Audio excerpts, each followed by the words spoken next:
जय हिंद दोस्तों। आज से हम स्केचिंग की शुरुआत करते हैं। आज ये हमारा स्केचिंग का पहला क्लास है। ये पहला पार्ट है। यहाँ से आज हम स्केचिंग की एक शुरुआत करते हैं बनाने का।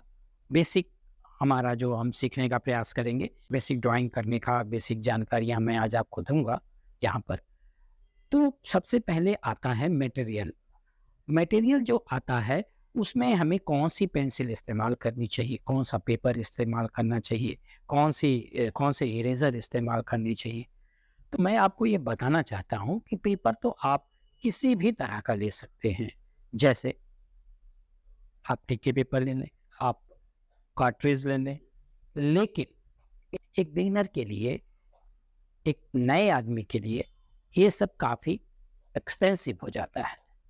तो हमें एक्सपेंसिव चीज़ों का बिल्कुल प्रयोग नहीं करना है। हमें साधारण चीज़ों का, साधारण मटेरियल का इस्तेमाल करना है और हमें अपने ड्राइंग को इम्प्रूव करना है। जैसे पेपर आता है, जो ज़ेरॉक्स के लिए पेपर आता है बंडल में, पूरा एक पैकेट अगर हम ले लेते हैं तो उसमें 500 शीट लगभग आती है। और A4 ले लें, A3 ले लें, जो भी लेना चाहें वो ले सकते हैं और उसका हम उपयोग करें। तो वो हमारे लिए सबसे सस्ता पेपर पड़ेगा। और ये 250-300 रुपए से लेके 500 रुपए, जैसा भी आप उसमें क्वालिटी चाहते हैं वैसा आप ले सकते हैं। बहुत महंगी पेंसिल्स आते हैं, जैसे टम्बो मोनो और स्टेडलर। ये सब काफ़ी एक्सपेंसिव हैं, ये बहुत ही महंगे हैं। टम्बो मोनो करीब 1000-1200 का आता है और स्टेडलर करीब 900-1000 का लगभग सेट पड़ता है। लेकिन हमें इन सब चीज़ों का इस्तेमाल अभी शुरू में नहीं करना है। आप कर सकते हैं, कोई आपको आर्टवर्क, फाइनल आर्टवर्क बनाना हो तो उसमें ज़रूर करना चाहिए, लेकिन आपको आना भी तो चाहिए। आप आर्टिस्ट हैं तो ज़रूर कीजिए। कोई फाइनल आर्टवर्क बना रहे हैं तो उसमें इन महंगी चीज़ों का ज़रूर इस्तेमाल करना चाहिए। इससे हमारा क्या होता है कि ड्राइंग अच्छी होती है, हमारी स्केचिंग अच्छी होती है और वो दिखने में भी अच्छा दिखता है। लेकिन हम बिगिनर हैं तो हमें क्या इस्तेमाल करना चाहिए? जो सस्ती हो, क्योंकि हमें पेपर ज़्यादा से ज़्यादा चाहिए, हमें पेंसिल ज़्यादा से ज़्यादा उपयोग करनी पड़े। अफ़ोर्ड शायद ना कर पाएँ तो हम शायद बीच में छोड़ दें, ड्राइंग बहुत एक्सपेंसिव लगेगा। लेकिन अगर हम अ, साधारण पेंसिल की बात करें तो बहुत अच्छी पेंसिल आती है। अप्सरा भी आप यूज़ कर सकते हैं। इनमें 2B, 4B, 6B, 8B जो भी आप लेना चाहें मार्केट में मिल जाती है और आप पूरा पैकेट ले आइए। ये अलग-अलग मिल जाती है, अलग-अलग पेंसिल भी मिल जाती है। लेकिन इनमें साधारण पेंसिल में एक आर्ट लाइन आता है, आर्ट लाइन करके एक पेंसिल आती है, वो काफ़ी अच्छी पेंसिल है। उसका डार्कनेस अच्छा है, उसका स्मूथनेस अच्छा है। जब आप उससे काम करते हैं तो एक प्रोफेशनल लेवल का काम भी आप उससे कर सकते हैं। उसमें बड़ा बढ़िया टेस्ट आता है। तो आप आर्ट लाइन का इस्तेमाल कर सकते हैं, आर्ट लाइन ले सकते हैं। अब रही बात आपका इरेज़र, हम कौन-सा इस्तेमाल करेंगे? तो इरेज़र 20-25 रुपए, ₹5 वाला भी इरेज़र आता है, वो भी चलता है, लेकिन इरेज़र थोड़ा अच्छा हो तो ज़्यादा अच्छा है। 20-25 वाला ले लेंगे स्टेडलर वगैरह का तो काफ़ी अच्छा इरेज़र होता है। लेकिन ये इरेज़र जो आते हैं, ये पेपर को ज़्यादा घिसने पे ये गंदगी फैलाते हैं और फाड़ भी देते हैं। तो इनका आप पेपर को ख़राब भी कर देते हैं, तो इनका आप उपयोग ना ही करें तो ज़्यादा अच्छा है। एक आता है अ, मतलब एक इरेज़र आता है, निटेड इरेज़र, जिसको क्ले की तरह होता है। इसका उपयोग कीजिए, ये ज़्यादा अच्छा है। इससे क्या होता है, ये ग्रेफ़ाइट को, जो हमारी पेंसिल की ग्रेफ़ाइट है, इसको ये जब हम पेपर में बनाते हैं, तब हम इससे जब मिटाते हैं, तो ये ग्रेफ़ाइट को सिर्फ़ उठाता है। हल्के हाथ से आप इसको यूज़ कीजिए और ये ग्रेफ़ाइट को उठा लेगा, ये पेपर को नुकसान नहीं करेगा और उसमें चिपक जाएगा। तो ये बहुत ही अच्छा है। इसमें कई ब्रांड के आते हैं, फाइबर कास्टिल का आता है, ब्रिस्टो का भी आता है और बहुत सारा चीज़ है आता है। ये ज़्यादा महँगा भी नहीं है।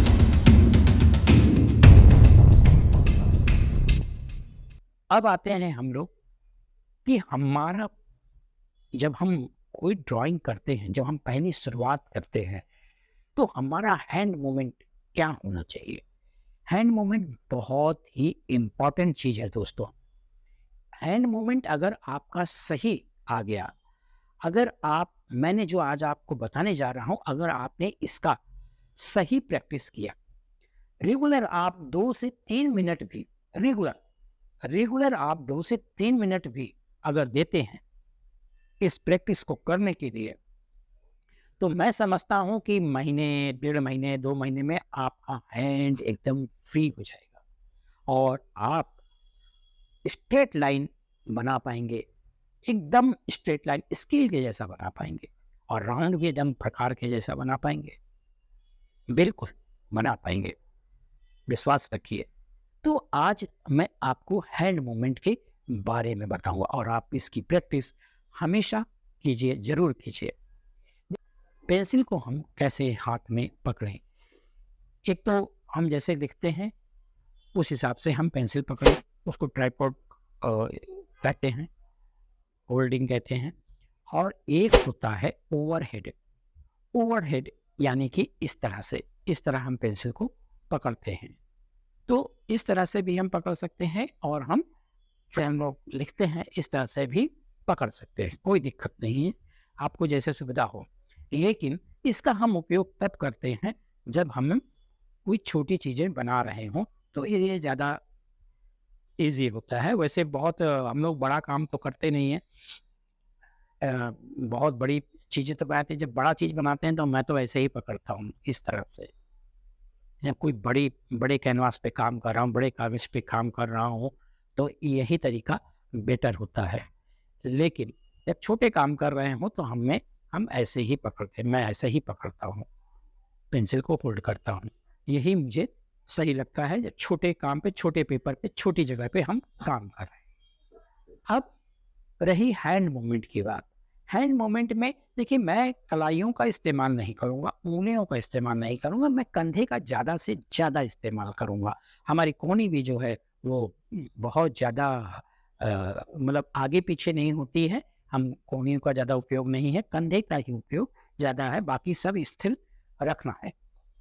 तो दोस्तों, जब हम कोई लाइन खींचते हैं तो हमें क्या करना है, पेपर पे रखना है और पेपर पे रखना है और स्पीड से खींच देना है लाइन। पेपर पे रखना है और स्पीड से खींच देना है। ये हॉरिजॉन्टल लाइन हो गया। अगर हम ऊपर से नीचे कर रहे हैं तो हम पेपर पर रखेंगे और खींच देंगे। पेपर पर रखेंगे और अपने कंधे से मूवमेंट कर रहा हूँ मैं। देखिए, कंधे का मूवमेंट हो रहा है। जो भी मूवमेंट हो रहा है वो कंधे का हो रहा है, उंगलियों का नहीं हो रहा, कलाइयों का नहीं हो रहा, किसी भी चीज़ का नहीं हो रहा है।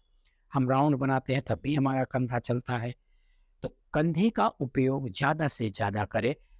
पेंसिल आप बहुत ही नॉर्मल वे में पकड़ें, बहुत ही जोर ना लगाएं हाथ पे, उंगलियों में बहुत जोर न दें और इसी तरह से हम अपना काम कर सकते हैं।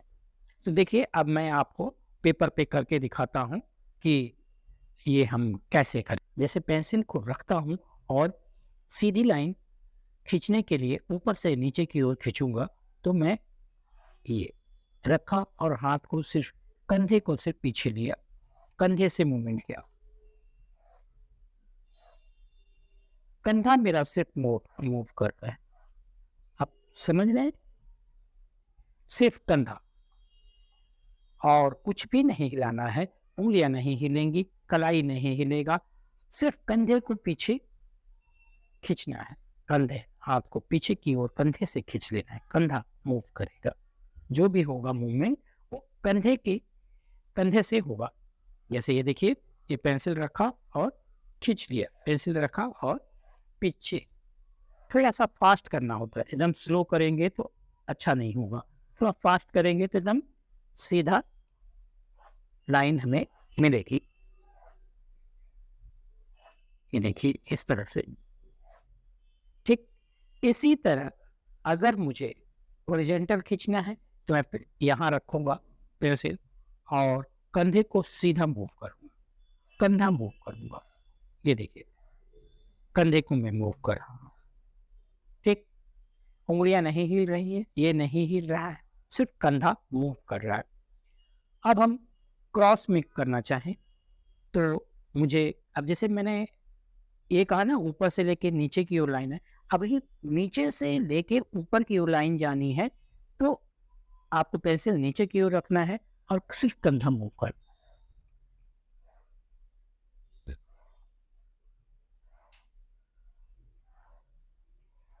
आप प्रैक्टिस हर तरफ से कीजिए, हर तरफ हर एंगल से प्रैक्टिस होनी चाहिए आपकी, लाइन खींचने की, सर्कल बनाने की, हर एंगल से काम होना चाहिए। अभी जैसे मैं नीचे से लेके ऊपर की ओर गया तो भी मैंने क्या किया, कंधे का ही उपयोग किया। ठीक, जो आड़ी लाइन हमने हॉरिजॉन्टल खींची थी, अब हमने इधर से इधर की ओर खींचा था। देखिए ये, अब मुझे इधर से इधर की ओर जाना है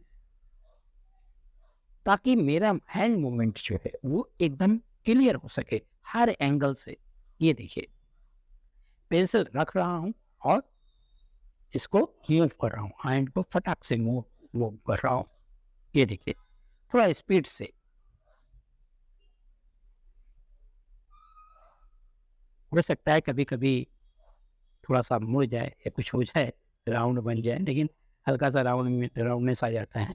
लेकिन आप प्रैक्टिस करेंगे तो आपका ऐसे सीधा हो जाएगा। अभी हमें क्रॉस में लाइन खींचनी है तो मेरा इस तरह से भी इधर रखना है और हैंड को इधर क्रॉस में लेके जाना है। सिर्फ कंधा मूव करेगा और कुछ भी नहीं। देखिए, पेंसिल रख रहा हूं, खींच रहा हूं।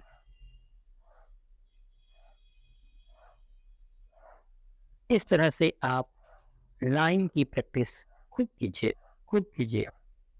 आप अगर इस तरह से 2 मिनट 3 मिनट भी रोज का देते हैं तो आपका हैंड फ्री हो जाएगा। आप अपने हाथ को फ्री कर सकते हो और आपका ड्राइंग बहुत अच्छा बन सकता है। अब हमारा सर्कल, मान लीजिए अभी हमें सर्कल बनाना है तो सर्कल का मूवमेंट क्या होगा। देखिए, पेंसिल को रखूंगा, पेंसिल हमने रखी, ठीक है, पेंसिल ऐसे मैंने रखी और हमारा कंधा मूव करेगा, राउंड गोल गोल घुमाएंगे कंधे को। ओके, इस तरह से हम जब हैंड को फ्री करेंगे, कंधे को मूव करेंगे, कंधा घुमाएंगे, ठीक है। तो ये कंधा जो है ना वो हमारा प्रकार का काम करेगा, स्केल का काम भी करता है, प्रकार का काम भी करता है। आपको इससे काम कराना है, जैसा आप चाहेंगे वैसा ये करेगा। ठीक, अब ये राउंड हम थोड़ा छोटा बनाते हैं। ठीक, आप बार बार बनाइए, हो सकता है कि आपका एक बार में सही नहीं है तो आप दोबारा बनाइए। झटका मत दीजिए, झटका देने से क्या होता है, भले 1 से 2 बार बन जाए लेकिन झटका मत दीजिए। झटका देने से क्या होता है ना, अब मान लीजिए ये झटका देने से नहीं होता है, तो ये आराम से ऐसे प्रकार की तरह को कंधे को मूव करना है। जैसे हम प्रकार को मूव करते हैं उसी तरह हम कंधे को मूव करेंगे तो हमारा ये सर्कल हमारा ये बनने लगेगा। और हमें ओवल बनाना है तो देखिए, ये थोड़ा सा हम ज़्यादा खींचते हैं, ज़्यादा नीचे की ओर खींचते हैं तो ये हमारा, जैसे मान लीजिए हमें ओवल बनाना है तो हमारा राउंड कैसा होता है, चारों तरफ बराबर चलेगा, लेकिन ओवल क्या होता है, थोड़ा सा हमें ज़्यादा साइड में कम और ऊपर नीचे ज़्यादा होगा। तो जैसे ये देखिए, इस तरह से सिर्फ कंधा मूव कीजिए तो ये हमारा ओवल टाइप का बनने लगा। अब हमें ओवल को इस तरह से भी बनाना है। या इसकी प्रैक्टिस आप जितना ज़्यादा करेंगे ये ओवल उतना ही ज़्यादा अच्छा है। आपको शेप, जो भी शेप है सब समझ में आने लगेंगे। जो भी आप बनाना चाहते हैं, जो भी चीज़ें आप देखते हैं, चीज़ों को सही देखने का भी प्रयास कीजिए। कि वो चीज़ की उस चीज़ में कौन-कौन सी चीज़ें हैं, राउंड है, सर्कल है, ओवल है, कहाँ-कहाँ पर है, लाइन कैसी है, तिरछी है, सीधी है। तो ये सब चीज़ें बहुत ही इम्पोर्टेंट है और आप इसकी प्रैक्टिस तो बहुत बढ़िया है। ये जो जैसे ये आपको बहुत सारी चीज़ों में काम आएगा। जैसे आपको कोई मान लीजिए कप प्लेट बनानी है तो देखिए ये प्लेट हो गया एक साधारण व्यू में एक मैं बना रहा हूँ। ये आपका मान लीजिए ये कप हो गया, तो ये आपको ज़रूरत पड़ेगा हर जगह पे। हर जगह आपको ये ज़रूरत पड़ेगा, इसलिए आप इसकी प्रैक्टिस हर एंगल से कीजिए, हर एंगल से। इधर से भी, उल्टे हाथ से भी, सीधे हाथ से भी। देखिए ये उल्टा हाथ, ये मान लीजिए हमने सीधा हाथ चलाया, हाँ, तो ये उल्टा भी चलना चाहिए। हैंड मूवमेंट आप अगर क्लियर कर लिए, तो आपको ड्राइंग सीखने से कोई नहीं रोक सकता। आप बहुत ही अच्छी ड्राइंग कुछ ही दिनों में कर पाएँगे, बिना किसी बिना किसी की मदद लिए हुए, ज़्यादा किसी से पूछताछ किए हुए आप कर पाएँगे। तो दोस्तों, ये हमारा मैंने आपको लाइन बताया, दोस्तों मैंने आपको लाइन बताया, सीधी लाइन बताई, आड़ी लाइन बताई, तिरछी लाइन बताई, कैसे करना है, राउंड कैसे बनाना है और सर्कल कैसे बनाना है और ओवल कैसे बनाना है, ये मैंने आपको बताया। और ओवल बनाने के बाद ये जो अलग-अलग एंगल से ओवल बनाएँ, अलग-अलग एंगल से ओवल बनाएँ, क्योंकि ये जो चीज़ है, ये आपको हर जगह उपयोग होने वाली है। यही सब यही सब चीज़ें जो है ना, वो बेसिक शेप जो है, वही आगे चल के आपको हर जगह काम आएगा। सारे नेचर में, नेचर की सारी चीज़ें, हमारी बनाई हुई सारी चीज़ें जो इंसानों ने बनाई हैं, उनमें यही सब का इस्तेमाल हुआ है। इसके अलावा कुछ भी नहीं है। तो ये हो गया line, cross line, horizontal line, circle, Oval, अलग-अलग ढंग से ओवल। अब हैंड को देखिए इस तरह से हाफ राउंड इधर से घुमाइए ऐसे, ये भी बहुत ज़रूरी है। ये सब चीज़ें प्रैक्टिस कीजिए। आपको कोई बड़ा राउंड घुमाना है, हाफ राउंड ही घुमाना है, पूरा राउंड नहीं घुमाना, तो ये आपको बड़ा हेल्प करेगा। देखिए कोई भी चीज़ें मेरी हिल नहीं रही, मेरी उँगलियाँ नहीं हिल रही, कलाई नहीं हिल रहा, सिर्फ़ कंधे का इस्तेमाल करके ये देखिए, ये सिर्फ़ कंधा चल रहा है, सिर्फ़ कंधा। इस तरह से हैंड मूवमेंट आप कीजिए। आपके पास पेपर नहीं है, तो कोई बात नहीं, आप डार्क पेंसिल ले लीजिए। जैसे ये मैंने लिया है 10 भी है और आप न्यूज़पेपर ले लीजिए। न्यूज़पेपर पे आप बनाइए। इस तरह से रफ प्रैक्टिस कीजिए। हाथ को आप जितना खोलेंगे उतना ही अच्छा जो है आपका ड्राइंग होगा। ये मेरी गारंटी है। हाथ खुल जाएगा तो आप बहुत ही जल्द कोई महीने में भी कर सकता है, जो ज़्यादा प्रैक्टिस करेगा।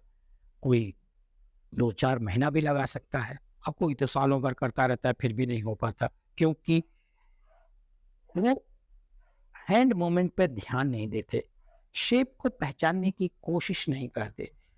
आकार जो हमारी जो भी चीज़ें हम देखते हैं वो किसी न किसी आकार में होती है, किसी न किसी आकृति में होती है। तो वो आकृति को उसमें क्या-क्या है, उसमें लाइन कहाँ है, उसमें सर्कल कहाँ है, उसमें ओवल कहाँ है या तिरछी लाइन है, क्या है, वो समझने का प्रयास करेंगे, देखने का प्रयास करेंगे, हर चीज़ में देखने का प्रयास करेंगे, तो आपको बहुत ही जल्द समझ में आ जाएगा कि आकृति कैसी है, हम कैसे उसको ड्रॉ कर सकते हैं, कहाँ पर हमें लाइन खींचना है, कहाँ पे हमें ओवल बनाना है, वो सारी चीज़ें और किस तरह का ओवल बनाना है, किस तरह की लाइन कहाँ जा रही है, ये सब चीज़ें बस इन्हीं सब प्रैक्टिसों में ही निहित है।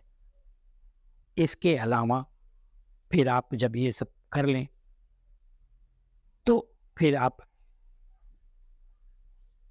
छोटे-छोटे जो है फिर शेप बनाइए, इस तरह के बॉक्सेस बनाइए, इन सब चीज़ों का प्रैक्टिस भी मैं आपको आगे चल के बताऊँगा कि ये बॉक्सेस की प्रैक्टिस कैसे करना है।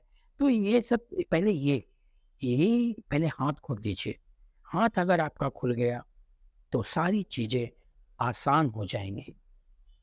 बिलीव रखिए, आप अगर मेरे इस टेक्निक को, इस चीज़ को, मेरे क्या, ये तो सभी लोग करते हैं, इसको आप फॉलो करेंगे तो आप एक जल्द अच्छे अच्छा स्केचिंग करने लगेंगे, एक अच्छे आर्टिस्ट बन सकते हैं। कोई दिक्कत नहीं, कोई समस्या नहीं है। इसके भी जब ये पेंसिल की मूवमेंट से ही तो फिर ब्रश का भी मूवमेंट होता है, ब्रश भी उसी हिसाब से चलता है। लेकिन अगर आप पेंसिल चला लिए तो आप सब चला सकते हैं।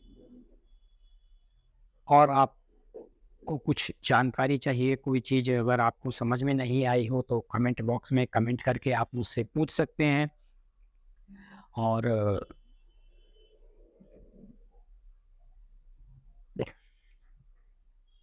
तो आज आपने सीखा और आपने जाना कि हमारा हैंड मूवमेंट क्या होना चाहिए, हमें पेंसिल कैसे पकड़नी चाहिए और कैसे हमें लाइन खींचनी चाहिए, कैसे सर्कल बनाना चाहिए। इन सब चीज़ों की जानकारी आज मैंने आपको दी।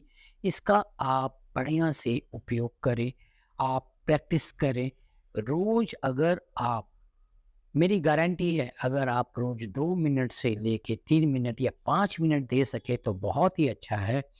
आप इसका 5 मिनट अगर रोज़ प्रैक्टिस करते हैं तो आप बिलीव कीजिए कि आपका हाथ खुल जाएगा और आप सभी तरह के ड्राइंग कर पाएंगे। दोस्तों, मेरे इस चैनल को सब्सक्राइब करें और ज़्यादा से ज़्यादा लोगों तक इसे पहुंचाएं, इसे शेयर करें, बेल आइकॉन को जरूर दबा दें ताकि मेरे आने वाले वीडियो की नोटिफिकेशन आपको बराबर मिलती रहे और आप इसका लाभ उठा सकें और अपने जो भी आपके दोस्त मित्र या जो भी हैं, जो भी सीखना चाहता है आर्ट, उसको आप इसे शेयर कर सकते हैं।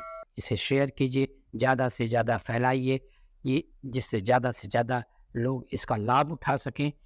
तो दोस्तों, मेरे इस चैनल को सब्सक्राइब जरूर करें। जय हिंद।